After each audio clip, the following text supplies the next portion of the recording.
Alright gang, here we go. So this is Chem 1 Unit 3. We're talking about ions, ionic sizes, octet rule, stuff like that. So here we go. So let's just recap something we talked about a couple of videos ago. We talked about the names of these different groups, and specifically I want to just recap how we number these groups. So remember this whole column, these alkali metals are all 1A, and these guys are all 2A, and then remember the transition metals we skip over, and we say these are 3A, 4A, 5A, 6A, 7A, and 8A. All right. So and remember, so these guys that have the A's on them, that we call these representative elements. Okay, representative elements. All right, that's going to be here important here in the middle in a minute. And just remember that these guys in the middle, all of these guys here, are the transition metals. Okay. And then these guys down here, the F block, are the inner transition. Alright. So anyway, so that's just a recap. But important, remember the 1A, 2A, 3A, 4A, 5A, 6A, 7A, 8A. That's important here coming up. Alright? Because, and you've learned about valence electrons before, right? You probably talked about these in biology or something like that. We specifically say that the valence electrons are the electrons in the outer energy level. Okay? These are the electrons in the outer energy level. Look, I even had it typed out right there too. Okay. Now, it's not just enough to know anymore that they are the electrons in the outer energy level. We also have to know that they are, or how many valence electrons we have. Now, what's really nice, the reason that we label these things as 1A through 8A is because for the representative elements, the number of valence electrons is simply equal to whatever their group number is. So anything that was 1A has a group number of 1. Anything that's 2A, or anything that's has a valence electrons of 1. Anything that's 2A has 2 valence electrons, 3A's 3, etc., right? So, and that holds for any of these representative elements. So any of them that have the A's after them. Transition metals, intertransition metals are a little bit more crazy than that. But so we're not going to talk about that in our class. But so pull up your periodic table real quick, all right? And we're going to talk about how to determine how many valence electrons we have in these couple of things. So if you look at sodium, find sodium, and you should know that it's an alkali metal, so it's in group 1A, so it has 1 valence electron. Okay, and then find silicon, right? So you go 1A, 2A, skip the transitions, 3A, and it's in the group 4A, so that means silicon has 4 valence electrons. All right, pretty simple. So anything that's in that same group, carbon, silicon, germanium, they have 4 valence electrons. Just to the right of them, nitrogen, phosphorus, arsenic, they all have 5, etc., and then you go 6, 7, 8. Pretty easy stuff, right? So we've talked about this before, this idea that all elements desire to be like the noble gases. So this, I don't really like this term, desire to be like, because elements, atoms, they don't have feelings. The real reason that they want to be like noble gas is because noble gases have a full sublevel. Okay, so they've got a full sublevel, and this makes them stable. Okay, so things that are more stable are more likely to stick around. You know, just like if you're building a house and you build your house and you know, you make sure you have a good foundation as you're doing it, then you know that you're more likely to have a stable. Your house is more likely to stick around because it's on a more stable foundation. All right. So atoms, they tend to want to change, or they tend to change the number of valence electrons so that their number of valence electrons is equal to the nearest noble gas. And since all noble gases are in group 8A, that means they have 8 valence electrons. Okay, and so that's where we get this term, the octet rule, all right, because they have 8 valence electrons, and then oct means 8, right? So anyway, so every atom on the periodic table is going to change themselves so that they have 8 valence electrons. Now, when that happens, they're gaining or losing electrons. So like you could imagine, remember, protons, remember we've talked a lot about protons. Protons are positively charged. So, and then the electrons are negatively charged. Okay, so if you gain more electrons in a neutral atom, right, we know that our protons are equal to our number of electrons. So like, so say if we're talking about sodium, right, sodium has 11 protons and 11 electrons, right, and that's how much sodium has when it's just chilling by itself. But if it changes and it loses one of these electrons, then it'll still have 11 protons because it's still sodium, but now it'll only have 10 electrons. So life's going to be quite a bit different there. So now this whole thing, it's going to have 11 positives and 10 negatives. So this guy, now he's going to have a positive 1 charge. Okay, so this is the idea of forming ions. So let's talk about this real quick. All right, so imagine, and I'm going to try to draw on this little thing, and it's probably going to end horribly, but we're going to give it a shot. So let's imagine we have a sodium atom, right? So here's our sodium. All right, and there's our nucleus. Let's change our color a little bit here. All right. Oh, no, there it is. All right, and we're going to draw our energy levels. So there's energy level 1, and sodium is on the 3rd row, so that means it's got 3 energy levels. So 1, 2 energy levels, and then the 3rd energy level. Okay, so there's our energy levels. So now let's draw our electrons that are on those energy levels. All right, so the 2nd energy level has 2 electrons, right? And we know that because 1s, the first energy level 1 only has s, and s's hold 2 electrons. The 2nd energy level has 8 electrons. 1, 2, 3, 4, 5, 6, 7, 8. All right, so the 2nd energy level has 8 electrons. All right, and the last energy level for sodium, he's only got 1 electron on this last energy level. So if sodium, remember all elements are going to change so that they have 8 valence electrons. Right now he's got 1 valence electron. So if sodium was going to become like its nearest, like a noble gas, it would need to have 8 valence electrons. So right now sodium's in this situation where he either needs to gain 7 electrons, so he could gain 7 electrons and become like the noble gas krypton. Oops, sorry, argon, right? So he could gain 7 electrons and become like argon. Or imagine if he managed to lose this electron right here. What would it? How many valence electrons would it have? Well, let's try it. We'll erase these electrons here. Well, now how many valence electrons does sodium have? Well, he's got 1, 2, 3, 4, 5, 6, 7, 8. So now he's following the octet rule. Yeah, so so sodium will lose this last electron. It's a lot easier for sodium to lose 1 more electron than it is for him to gain another electron. We also know from our previous video that sodium has a really low electronegativity.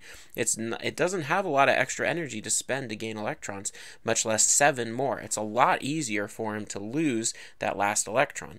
So if we imagine the sodium now, he's got 11 protons, right? And he's only got 10 electrons. 10 electrons. So that means he's got a 1 plus charge, right? So imagine this real quick. So sodium, right? Sodium here, he has 1 valence electron. And then we have chlorine that has 7 valence electrons. And we know that because chlorine is in 7A. So he's got 7 valence electrons. So sodium, ideally, he would like to give up his last electron, and chlorine, he only needs 1 more, and he's got really high electronegativity, so he'd really like to gain an additional electron. So what happens is sodium will give up that electron, and let's see, let's change our color,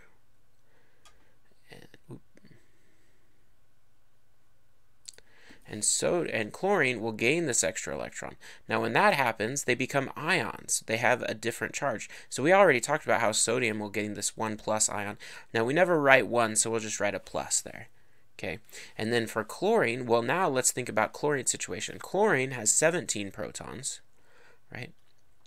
But how many electrons does he have now? Well, he came in with 17, right? Number of protons equals number of electrons, but then he gained the additional 1 from sodium. So that means now he has 18 electrons. So what's his charge going to be? Well, his charge now is 1 minus, right? That's chlorine's charge.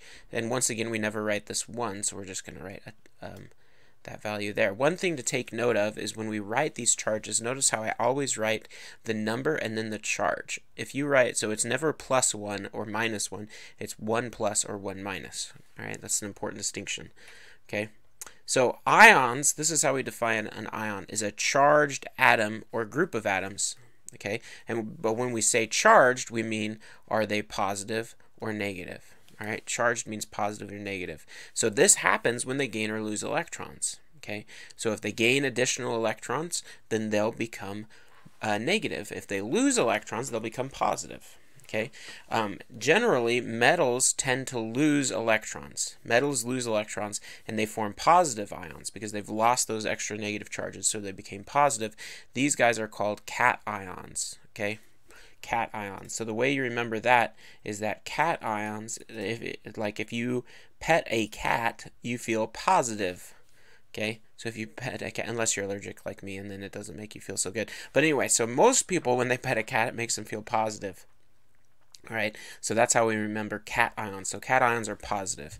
All right, so all of these guys are metals. Sodium, calcium, and aluminum are all metals, and they form cations. All right, nonmetals gain electrons, so they form negative ions. Okay, so when you gain additional electrons, that's more and more of a negative charge, so you become negatively charged. All right, and we call these anions. So I remember this because anion sounds a lot like ants, and if you have ants in your pants, that's not good, or ants in your picnic. Okay, so anions.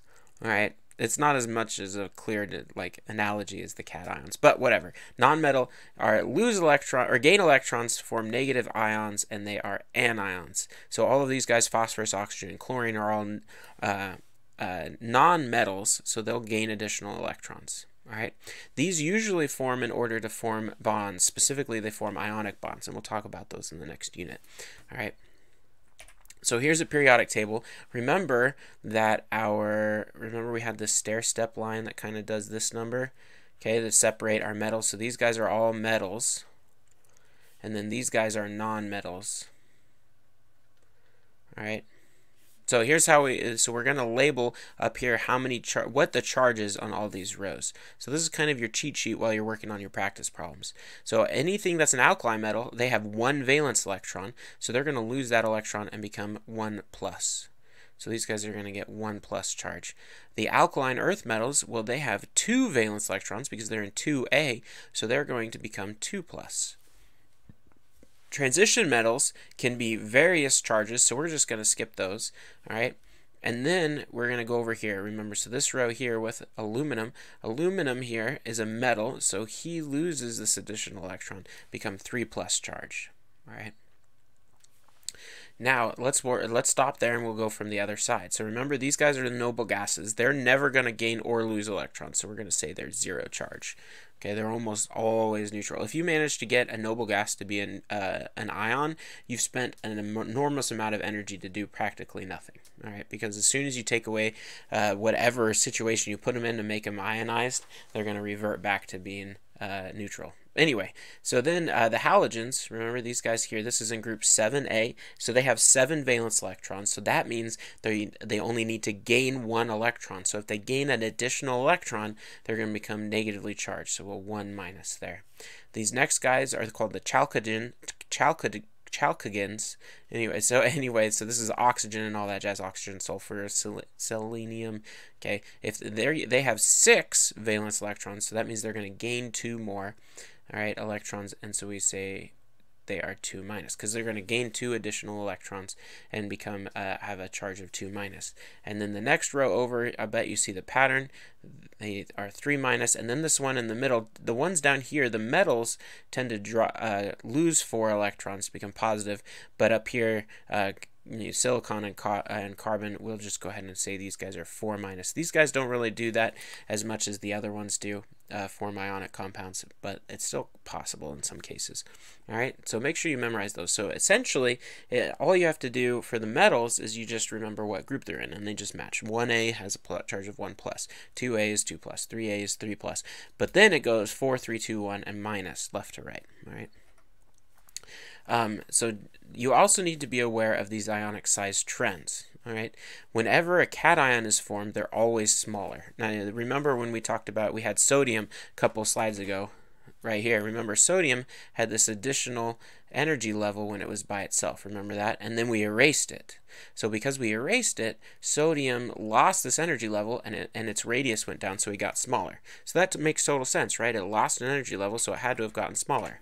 Okay, so metals, cations, always get smaller when they form their anions, or their cations, excuse me. So calcium 2+ is smaller than calcium. All right, anions go the other way. You're adding additional electrons, so the Z effective can't pull them in as hard, so therefore they get a little bigger. So anions always get bigger than the atom from which they formed. All right. Electron configurations. So these are super simple. So let's just take a step back here for a second, and we're going to say, well, what's the electron configuration for aluminum? All right, so let's write out the electron configuration for aluminum. It's 1s2, 2s2, 2p6, 3s2, 3p1, right? So 1s2, 2s2, 2p6, 3s2, 3p1. All right, so that's aluminum by itself. Now, if aluminum is in group 3a, so it's a metal, it's going to lose 3 electrons, become 3+ charge. So if it's going to lose 3 electrons, which 3 electrons is it going to lose? Well, it's going to lose the 3 electrons in its outermost energy level, right? It's going to lose these 3 electrons, so these guys are going to go away. If those 3 go away, then aluminum will only have this part here, okay?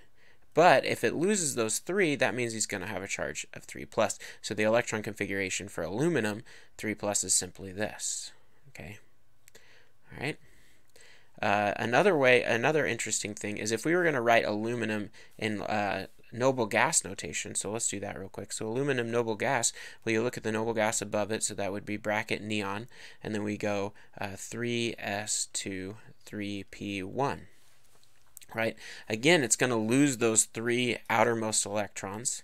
All right, so if it loses those 3 outermost electrons, these guys go away. And when that happens, you just have the noble gas configuration, which was kind of the whole point, right? It wanted to have the same electron configuration as the nearest noble gas. So that's another pretty slick way to think about it, in my opinion. All right, and then finally, chlorine. Here we go, Cl. So its electron configuration is 1s2, 2s2, 2p6, 3s2, 3p5. All right, so there's chlorine, and then it's in group 7a, so it's a halogen. It's going to gain an additional electron, so when that happens, it's going to gain it. Well, where's it going to go? This one's full, this one's full, full. This one's not full, right? So it's going to go from 3p5 to 3p6, right? So we'll erase that, and then we'll draw it in, so it becomes 3p6. Now, when that happens, it's got an additional electron, so it becomes Cl-, all right, or Cl1- for its charge. All right, so anyway, so that's it for this unit. You guys made it all the way through. I'm so proud of you. You got an exam coming up, so make sure you do lots of studying. Let me know if you have any questions.